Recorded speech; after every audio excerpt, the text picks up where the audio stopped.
You're listening to the God Life Culture Podcast, where faith and what's trending collide.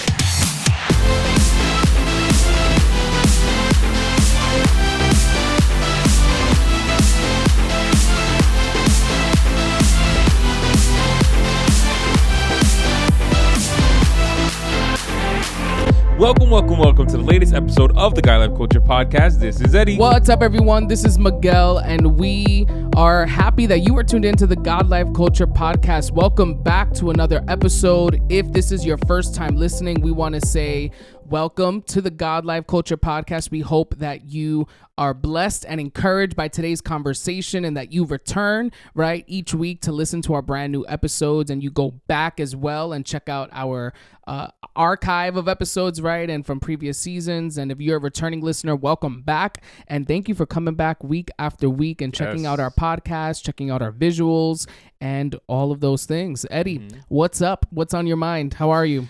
There's a lot on my mind. We should use this as a therapy session. Imagine, like, I've been going through so much. No, I mean, the topic we're talking about today is very psychological, I guess. Right. Unofficially, though. Unofficially. We are not professionals. Not that we're not professionals. But we know what we're talking about. Yes and no. But what I meant by that was the idea that the topic we're going to be speaking about today is technically not an actual psychological situation, in the sense that, you know, there isn't like psychological treatment for it and all that other stuff, but there is ways to help people like work through it, navigate life in those areas. But other than that, I'm just really excited. I think that we are, you know, really, summer's like right there, and with summer there's a lot that's happening, and there are going to be like certain transitions we're going to be doing as well within the podcast for the summer as well. That is just there's a lot. There's a lot happening. So I think that it's a good way. Not that I'm like overwhelmed and I'm like ready to like pull my hair out. More like I'm just looking forward to like entering the summer era, the summer season, getting my tan up, and just like having fun. Really. Yeah, and the weather has not really been cooperating lately, right? It's okay. It's been a little gloomy and raining. But it's just, you know, it's also that allergy season, and I would rather it be rainy where it's like washing my car every day versus me going to the car, it's covered in pollen, and then like I touch it and I scratch my eye, and then I'm out of commission for 3 days. So because normally around this time is where your voice starts getting like and you start having your headaches and stuff like that, and everybody's like all messed up. You know, it's just allergies. It's not COVID related. It's not a cold. It's not a flu. You came for me so strong with the headache for no reason. Anyway, today's conversation actually came about. We were at a men's conference, right? Our church was having, and someone, which this man is like a very wise individual, right? He's like, he knows a lot, and he mentioned something, and I actually had never heard of this before. Right? I've heard of the concept, right, or this mentality, but that it actually had a name, right? It was something that I was introduced to for the first time that day, and he basically, you know, the conference speaker was talking and describing characteristics of these type of people, or what this is kind of known as, and he kind of came out and said, yes, that's called the Peter Pan syndrome. And I was like, ooh, you know, and I looked at you and I was like, that's a good like podcast topic for us to talk about, right? And it's basically the people who do not want to grow up. They may feel unable, right, to grow up. They have the body of an adult, but they have the mind of a child, right, in certain aspects. And like you said, it's not like a psychology like situation there, right? Like there isn't like you can get medication or anything for it, right? But it's just kind of this idea that you just don't want to grow up or have responsibilities, adult responsibilities, a certain level of like adult maturity. And you're kind of stuck in like maybe a phase or an era of your life that you should have definitely outgrown. Right? So Peter Pan syndrome. Have you heard of that before that time? I think, you know, it was very interesting because it was like, once he mentioned it, for me, at least for me, it like clicked. it made sense. Yeah. Like especially if you know the story of Peter Pan, the play and all of that. And you it was a good way to visualize the concept in which we were speaking about. But for people that may not know what Peter Pan syndrome may look like, it is a pattern of unreliability and flaking out. It's emotional outbursts when facing stressful situations, and tendency to make excuses and blame others when things go wrong. Little or no interest in personal growth. Examples of that could be anything from chronic unemployment or underemployment, which I think was very interesting when I was reading about that, because there are people that navigate the world where it's like, I got a job. Yeah, but you're working a job that is like zero effort for you. You could be doing more. You could be challenging yourself more. But you really, it's very like comfortable for you. And you're like, I'm just going to stay here because I don't feel like doing anything. You know, an otherwise capable person may refuse to look for jobs. They may constantly get kicked out of jobs. They're also not doing their fair share at home, which is where we were hitting at the conference. A person might get married and have children, but spend most of their days playing video games while their partners work, clean, and tend to the children. Jesus. Relying on someone else to take care of financial responsibilities. A person with Peter Pan syndrome might rely on others to take care of money issues without contributing something of value in return. Freeloader. Failure to launch, which is a terminology that means a person may remain at home with their parents in spite of opportunities to earn money, get a job, or move out. Yeah. There's so many different descriptions, because then I found things that were saying, you know, they're individuals who want to live a life with no worries, no stress, no concerns. Responsibility and maturity is an offensive word to them. They don't have ambition in life. And like Peter Pan and his companions in the mythological Neverland, people with Peter Pan syndrome simply have one purpose in life, and that's to have fun. At the expense of others, really, also, you know, and I think that's, you know, I think unfortunately we know people who exhibit examples of this. Yeah. You know, you may have a relative or you may have a friend who is someone who doesn't do much in life. You know, they just want to live really willy-nilly. They live at home, not because of financial situations. You know, just because you live at home with your parents and you're 25, 30 or whatever, does not mean, oh, he's exhibiting Peter Pan. No, there's some people that, you know, financial reasons, maybe they help take care of their parents are older, or whatever the situation is. You know, those are categories that are different. But when you have people that are not striving for anything, they're really not trying to do better. You know, they use the examples. I found these examples online. One of them was, because the thing with Peter Pan syndrome also is that it doesn't only happen with men.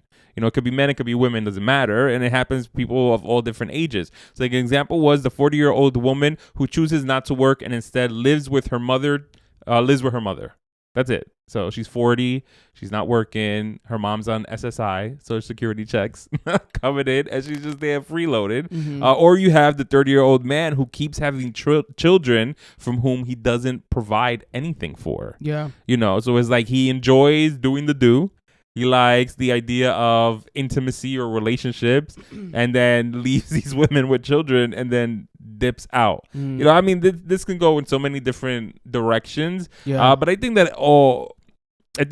in the most simplest form of it, it really comes to individuals who are irresponsible with their adult responsibilities. Yeah.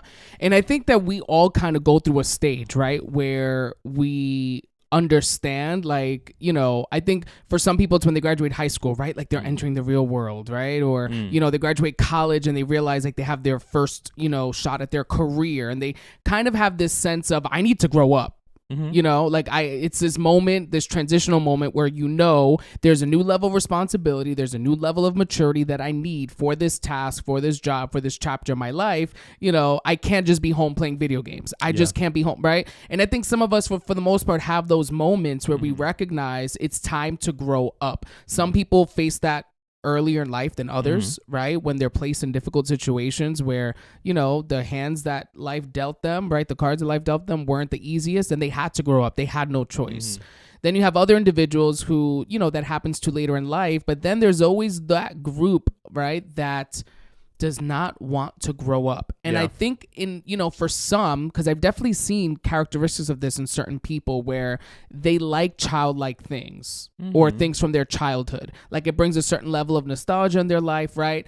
And, they like still watch like certain movies that they watched when they were kids or certain video games, and they're very like, people look at them and they're like the goofball or like the childlike one, right? And there are people that have for whatever reason a connection to that. And I don't think that's necessarily what this is talking about, right? Like that sense of nostalgia. I think it's more of, it's okay to have those things, right, that bring you joy and peace, or just that sense of, man, I remember when I was a kid, I played this or I did this. But then, like you said, there's a level where then it's not so much those things. It's just the level of responsibility you now have. It's great that you have all these different little interests or hobbies, but now the responsibility it's greater, right? Yeah. There's a job that you need to do. There's, you are a man and you're married, and, you should provide, right? You should get a job, right? You should, in your spare time, not just play video games, right, but spend time with your family. Yeah. So it's all about, I think, priorities as well. Yeah. What's truly important to you. And I think for some people, their pleasure and their entertainment is really important to them. It becomes priority. Yeah, and I yes, but I also think that these individuals are people who are, I think that even at times, it's not even that they're having fun. I really think it's an idea of like deflecting adulthood. It's an idea of escapism. They're escaping from an issue, a problem. They can't stand their wife, right? So they play video games and they escape having to confront and deal with that, well, right? No, that's different. I feel like, I feel like that's a different territory, because I feel like, you can have people who are in relationships and then they're going through a situation or whatever, and then they both choose to distract themselves with other things. I don't think those are individuals that are exhibiting Peter Pan syndrome. I think a Peter Pan syndrome person is a person who dives into games and descuida, I can't think of the word in English, or their other responsibilities. Right. So it's like, it's not just they're avoiding their wife. It's they're avoiding but they everything are, in general. In essence, right? I'm just giving that one example. In essence, right, they can choose to avoid things that they're not necessarily wanting to confront, okay? At the same time, it could be they love their wife, right? And in their minds, this is just me. Right? Like, I love them. I love you. Right? But I want to play. I want to do this. Which, right? Interestingly enough, there's this thing called the Wendy Syndrome. No. Do you know what the Wendy Syndrome is? So the Wendy Syndrome speaks about the people who enable the Peter Pans. So you have a wife. And like I said, the roles doesn't always have to be Wendy's the woman or the man or whatever, but it's just the idea, the concept. So you have you have a lady who meets a man, knows that he is someone who doesn't really like a lot of responsibilities, likes to get taken care of, likes to have his video game time or whatever the situation is, and they choose to be with that person. They allow that person to do that. They're the ones who are working. They're the ones who are cleaning, like the example that I gave. They're the ones that are taking care of the kids, and they're creating opportunities for this person to continue exhibiting that behavior, which you see that with anything. With addiction, you have people who, whose parents, unfortunately, are their enablers, who are always providing the money, or always bailing them out, or always whatever. And then you see that in situations like this as well, where you have people who need that tough love to mature because maybe life was really good for them. That was another statistic that I was reading, that a lot of times when it comes to this idea of this syndrome, it happens to a lot of people who had really good financial upbringings where they were always taken care of. So the idea of now them having to take care of themselves or having to be responsible for themselves is a concept that is foreign to them because life was too good. So, and then we see that in people who they necessarily weren't rich, but you have moms who really babied certain kids who did not allow them to experience certain hardships, which, we continue to have this topic that keeps going about like kids and like growing up and stuff like that or whatever, where sometimes that's why it's important to allow your kids to go through certain tough situations, not because you're being a meanie, but because you want them to grow tough skin, to grow street smarts, to grow certain skills that will create in them the ability to fend for themselves. And I don't think necessarily it's that they don't let them go through hardships, because I think hardship is hardship and it happens, right? So you can't really avoid hardship. I think they just, because of the hardship, right, chose to kind of take a certain attitude, right? Because there's certain things you can't really shield the children from, right? Certain hardships in life. It's like maybe they've gone through hardships, and because of those hardships, it's almost like a crutch or an excuse or a reason as to why, you know, we enable them, or they've been through a lot. Yeah, you know, I they can see have that a side story. as well. They have, you know, it's just their childhood, the upbringing was hard. Yes, I they can didn't see have that. a mom. They didn't have a dad. They grew up with no siblings. They didn't have a good example. Where then, because of those things, we, you know, people around them may, you know, talking about that Wendy syndrome, right? Enable them and kind of don't pull them out of that situation, or don't pull them out of that way of thinking, right? Into like, no, you need to mature. You need to grow up. There's a level of responsibility you need to have, and you have to do it, right? Yeah, I agree with and that. a lot of times I think it's not even necessarily your age, right? For some people, you know, like I said, it happens sooner, happens later, but I think, you know, there comes a certain point where it has nothing to do with age and just everything to do with the sense of you, the individuals who choose to kind of like fall under this Peter Pan syndrome, I feel for the most part, I'm going to say this loosely, like aren't living this real life, right? Like it's almost like this life that they've created for themselves, right?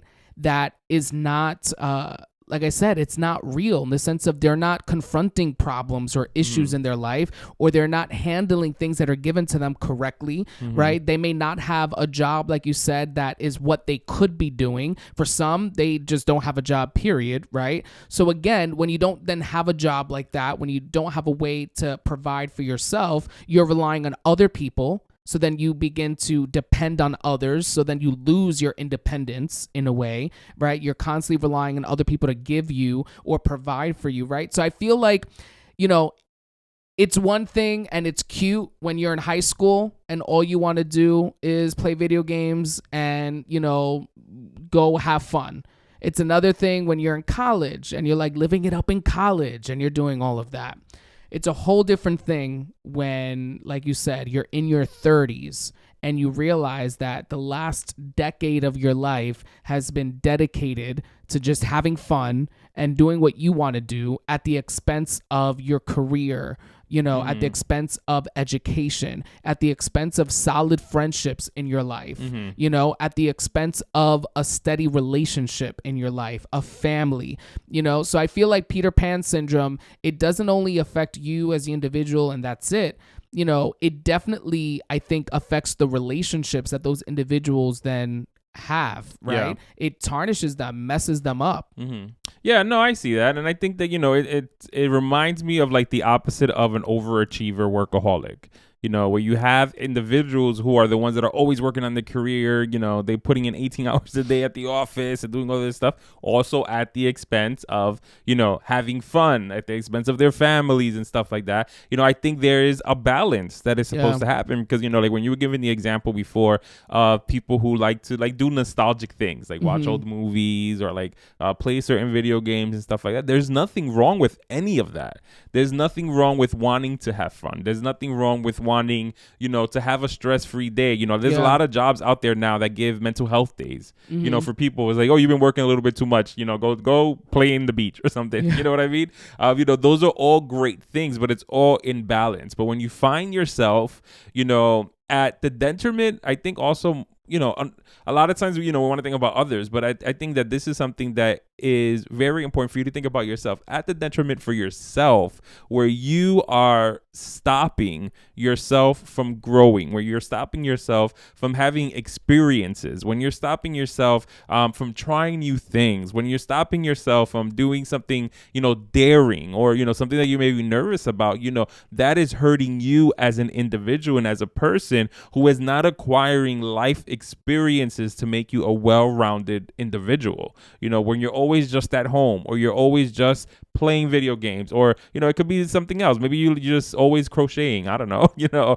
When you're just always focused on doing something that removes you from having to have adult-like responsibilities and interactions, you are stifling your own growth. Yeah, like you said, that could be binge watching shows, right? That's true that too. That could be just binge watching movies and just kind of living in that world. And again, a lot of times, it's not all the time, but I feel like people do that as avoiding things that they need to confront and deal with in their life, And when you look at it like biblically, like as Christians, right? Like, is this okay for individuals to live this way or act this way?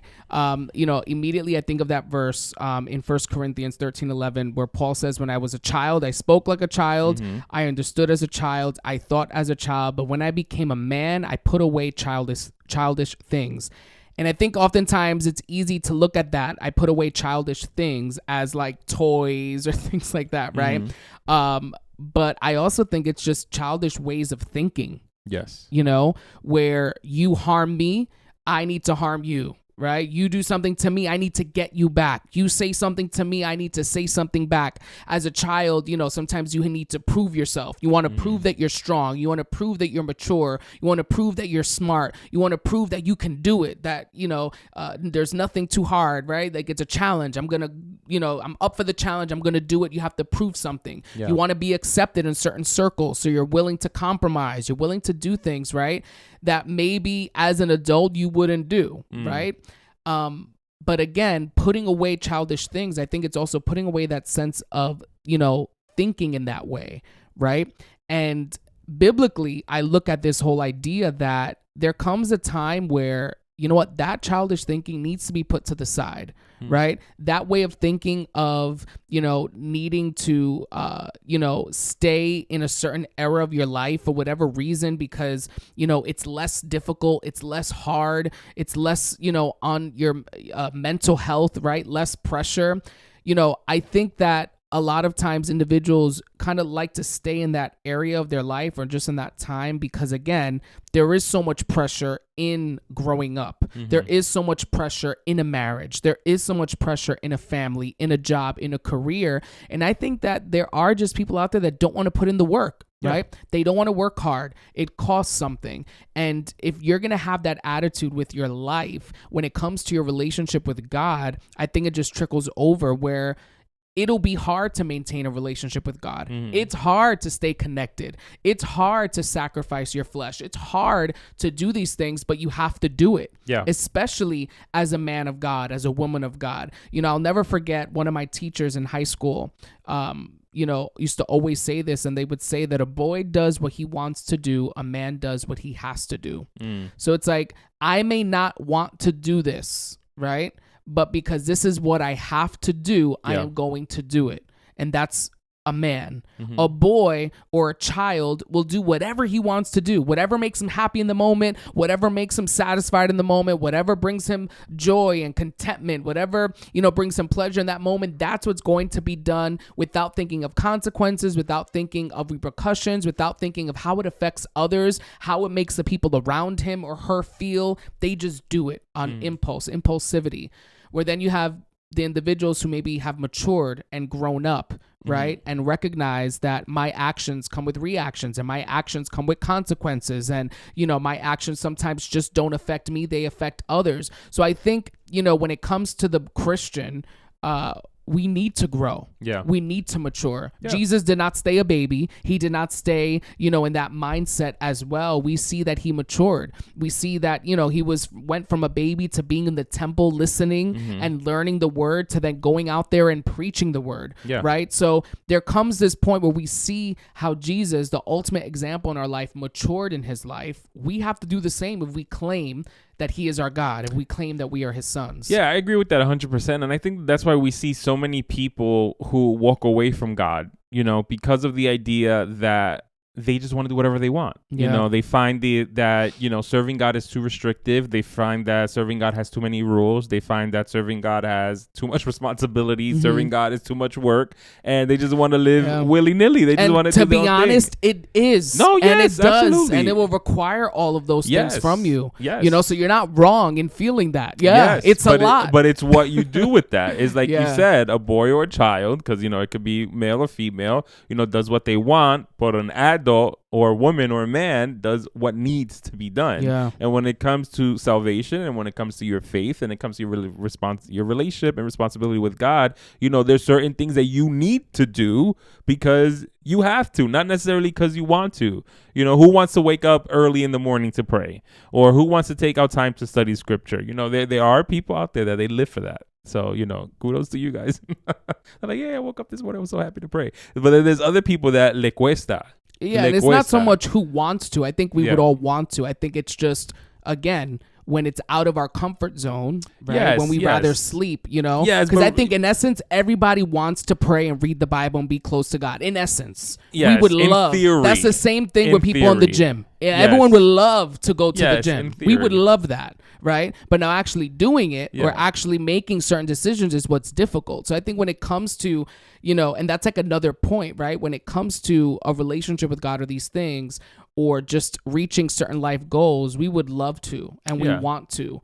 And it's now the process and the journey to getting there and getting that thing done that's hard, that people then get discouraged or fall back and don't move forward because of the difficulty. Yeah, and you know, and it's you know, like sometimes me personally, I feel like I give younger people some wiggle room when it comes to like serving God, in the sense that I understand that you have to go through your phases.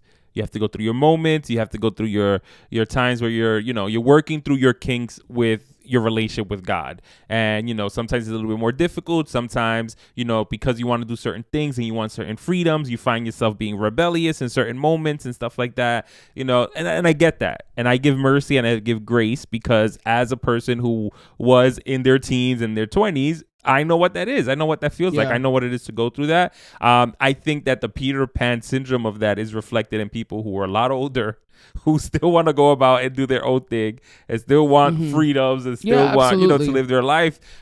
When they know better, when they know that it's kind of like, you need to really you need to reel that in. Yeah. Like, you know, you gotta like figure that out in your life. And growing up doesn't mean that you're giving up your fun. No, you know absolutely not. Because then that's the other thing where I feel like a lot of individuals feel like growing up, that means that they need to stop having fun, you know? And I just think it's so not that, right? No. And especially as Christians, I feel like that's a whole nother thing where people feel like Christians don't have fun, don't know how to have fun, don't have a good time. And it should be like the complete opposite. Yeah, what were we gonna say? Yeah, no, what I was gonna say was there is a change that does happen. You have to find new ways to have fun. You know, as you get older, absolutely, you have to find new ways to have fun because maybe your responsibilities change, your energy tank change. You can't be out till 2:00 in the morning anymore. You know, just life in general changes, and I think that those are the places where I feel like adults in general struggle with, where it's like you get older, you have certain responsibilities, and now what you used to do for fun, you can't no longer do the same way. So then it's kind of like, oh, I guess, well, then that's it. There goes my fun. And it's like, no, find a new way to have fun. Find other inspirations, find other hobbies, find other things, you know, try something new with your friends or your family to see if that could be the new way that you guys can have fun. Yeah. So what do you say to that person who may struggle with this Peter Pan syndrome situation? What do you say to them? I mean, like, first of all, I would be like, congratulations for realizing that you actually do have this. I think that's the first thing, because I feel like it's very difficult for people that are maybe exhibiting this, you know, I was gonna say malicia because, you know, you get spiritual very quickly. This spirit, you know, the spirit stronghold, you know, the stronghold of not wanting to principality, potestad, all that stuff, of not wanting to progress. I think that's really what in the simplicity of it all, it really comes up to individuals who have no motivation and do not want to progress, do not want to grow. And the enemy loves that. Oh, absolutely. So he will have a field day with those emotions that are there, right, already, and use that against you. Yes, absolutely. So I would be like, and then for someone to realize that, I think takes a big a big step to do that, to realize that, you know, it's not everything else is the problem. It's me. I'm the problem because I myself am keeping myself back because I am not allowing myself to do more. And then after that, I would be like, the first thing you need to do is, you know, meter el tema con Dios, obviously, is seek counseling. You know, whether it is that you're reaching out to a pastor, whether or not you're reaching out to a therapist, you know, whether or not it's having real and honest conversations with the people around you and be like, listen, I realize that I am someone who is highly dependent on you guys, or I am someone who isn't as motivated as I should be, you know, and I want you guys to hold me accountable. Yeah. I want you guys to help me through this. You know, if you see me online and, you know, we're playing a video game and we've been playing for 3 hours, it's kind of like, hey, let's get out. Let's go do something or whatever. Absolutely. You know, if you hear of a job opportunity, you know, send it my way and then be on top of me, you know, to be like, did you send the resume? Did you have to fill out the application or whatever? You know, and I think it takes a village, really, you know, and unfortunately, a lot of these individuals don't have that. Don't have a village because of the fact that they allowed all these relationships to break apart. But if you're listening to us, I feel like that it's because God is giving you an opportunity to be like, there has to be at least somebody. There has to be a parent. There has to be a relative. There has to be a coworker. There has to be a friend. There's somebody in your circle, in your vicinity that you may not, y'all not besties, but it could be someone that you're like, you know what, I'm going to have to take this leap of faith and speak to so-and-so and be like, I think I need help getting out of this funk. Yeah. And that's what you need to do. Yeah.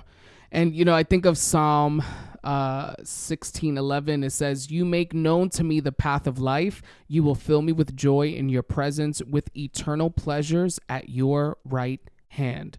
The idea that God doesn't want to take your joy away. Right? But there is a joy, there is a pleasure that only comes in him.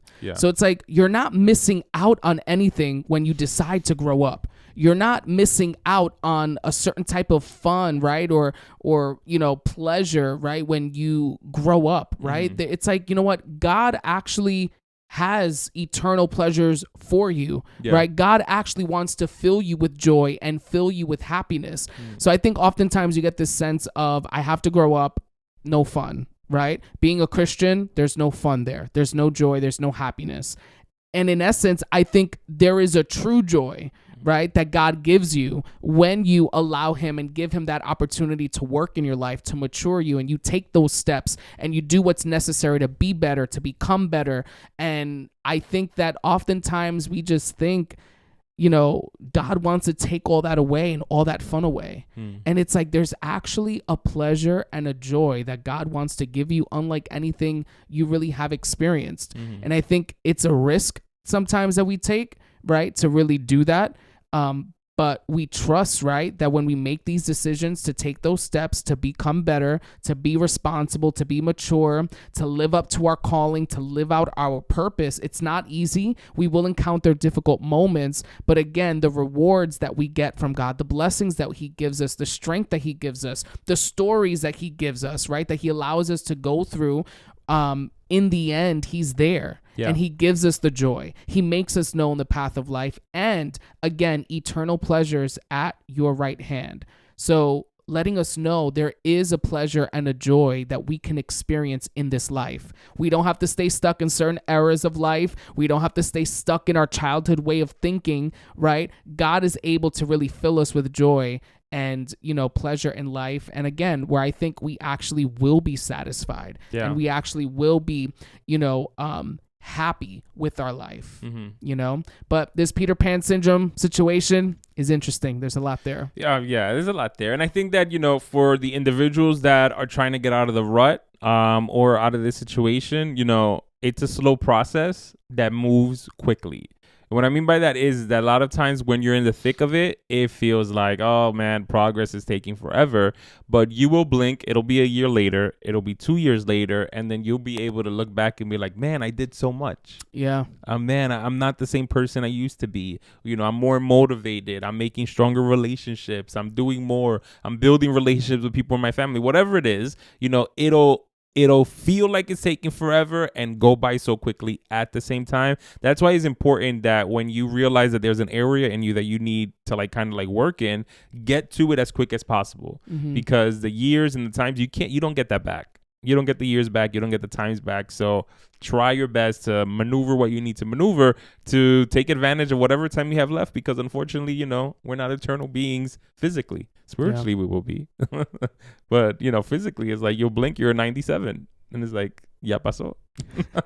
On that note, we want to say thank you so much for tuning into today's episode. And we hope that you were encouraged and motivated to get out there to be the best version of yourself, right? The version that God intended and created for you to be in his design, and that you live up to your responsibility, your purpose, your calling, and you get out of that Peter Pan syndrome if that's you. Yeah, so thank you once again for tuning into the latest episode of the God Life Culture podcast. That's God Life Culture. Until next time. See ya. Bye.